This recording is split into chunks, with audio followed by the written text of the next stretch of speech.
I remember feeling a bit out of it at first, and obviously when I took myself off to the toilet, like I had blurred speech. I just felt like I had no control over my body. Being in the moment wasn't. It was scary, but it wasn't as scary as the next morning, because the next morning it was the realization that anything could have happened to me. I could have been raped. I could have been killed. Um, Anyone could have done anything, and how I got home till this day, I I don't know.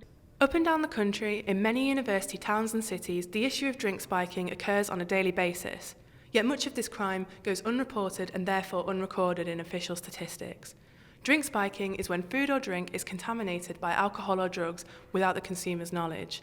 In this documentary, we'll be hearing from a victim who was personally affected by the issue of drink spiking and looking at ways in which this issue is being tackled within the university community in Sheffield.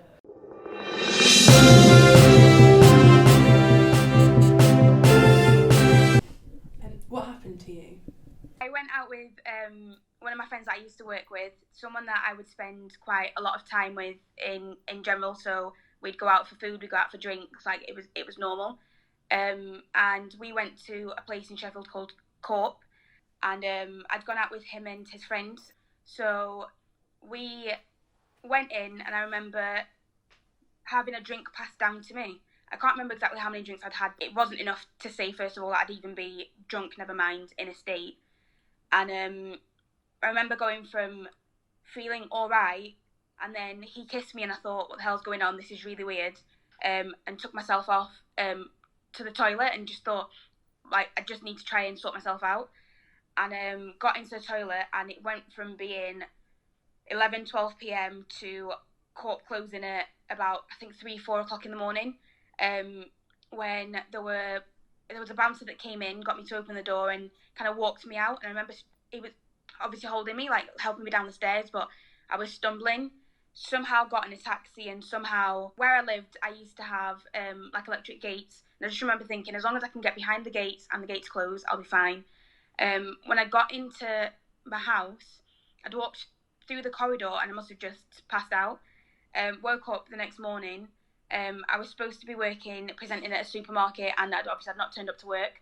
And I'd had so many missed calls, even from my so-called friend and his friends. I had missed calls the whole night, kind of even messages, where are you? We're worried about you, whatever. And I just remember waking up thinking, what the hell? Like, the door was open. Like, I was obviously on the floor. Like, it was just really weird. So are you now more cautious when going to clubs and bars? I found that I am overly cautious whenever it comes to getting drinks. Whether I'm with someone that I know or not, I'm always at the bar. I always make sure I can see what's being put in the drink. I can always make sure that the drink's being handed to me.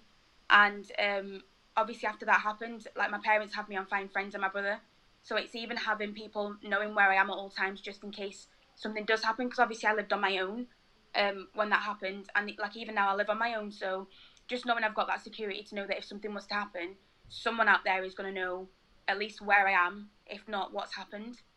Do you think this is an individual-based issue, or something that bars and clubs should take greater responsibility for? I'd gone out with what was supposed to be a friend, and I'd never expect to be spiked, never mind in the position that I was in. So it's good for people to be aware, to know that those things can happen, and they do happen to loads of people. But at the same time, it's also on the bars and the clubs, because there are little tests that aren't that expensive that can be done. But even from society's point of view, obviously I went into work and explained that the reason I'd not turned up was because, like, I thought I'd been spiked. Like, I'd never been like that before, and it was laughed off as being, oh, you were just too drunk. So what made you not want to report this to the authorities? If the people closest to me didn't believe me, and the people I spent every day with didn't believe me, then why would random strangers, especially when I knew I had no proof whatsoever except for the fact that I'd gone out that night and woken up in that state.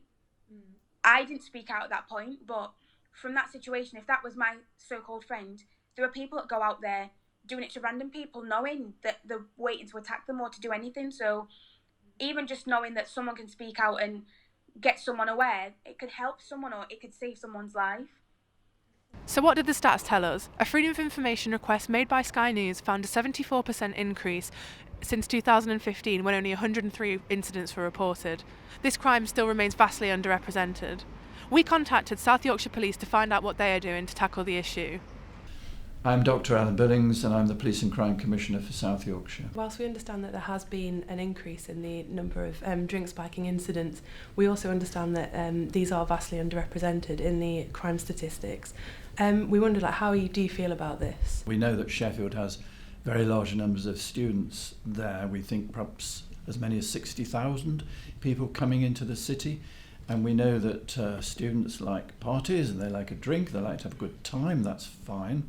But we also know that there are those people who will take advantage. Do you feel that in order to tackle this issue there should be more of a collaborative approach with indeed the university communities, both Hallam and Sheffield, but also more widely across the city, and how do you plan to tackle this issue? I think in everybody's interests it is that we have those close working relationships, and as far as I know they're reasonable at Hallam and Sheffield University, but I think they could be better. How do you think they could be better? Well, I think we need officers who are dedicated to working with students. I know there are some, but I think we need more of them. So we were wondering if there are any support lines with regard to the victims and how they can obviously progress from the situation. Obviously there are a lot of psychological impacts that are placed upon victims as a result of drink spiking, and anything that could occur afterwards. With regards to assault and particularly sexual assault. So that in the time that I've been Police and Crime Commissioner, one of the things I've done, for instance, is to set up something called a Sexual Assault Referral Centre, a SARC, which we now call a Victim Centre. That's in Sheffield. It's not a police station, it's not a hospital, but it's a place where people who say have been assaulted, sexually assaulted, raped, serious assaults, will go, and there are victim services there that wrap around them, whatever hour of the day or night it is that they go. I think I would want to say to students who've found themselves in this position, not to be anxious, not to be afraid, and not to feel foolish, because this could happen to anybody, could happen to any of us, and has happened to some of us, of course. And I think just to encourage people to go to the authorities, and I don't know what their image of the police is, but there are officers. There are women officers, for instance, but not only women, all our officers, I hope, are very sensitive, they're trained, they're aware of these issues, and they will deal with you sensitively and appropriately. So have the courage to go.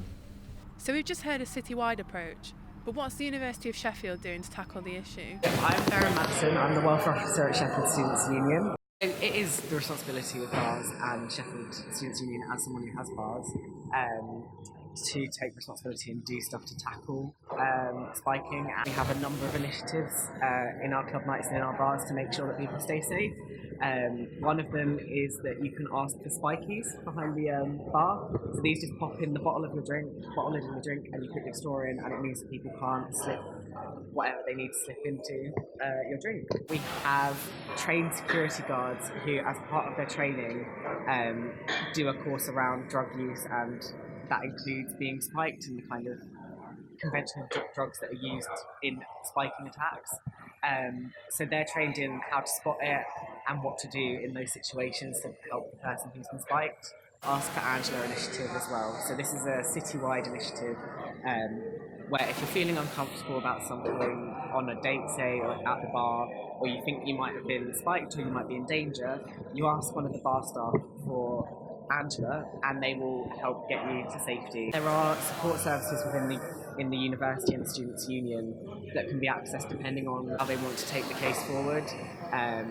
So it is down to the person. The person will be completely in control of what kind of support they would want and what we would offer to them. It's really important to recognise that it's the students in control of the situation and how it gets handled. And I would say that it's one of the best things you can do is report it and let us know, because then we can help you. You're not going to be shut down. We have a zero tolerance policy to sexual assault, and so when these things get reported, we do take them seriously. People have fallen victim to the issue of drink spiking countless times, but have failed to come forward and report it. Given the mental, physical and well-being issues this has on the individual, it's so important that we engage in conversation to raise awareness of the issue. Speak up and don't let this crime remain silent.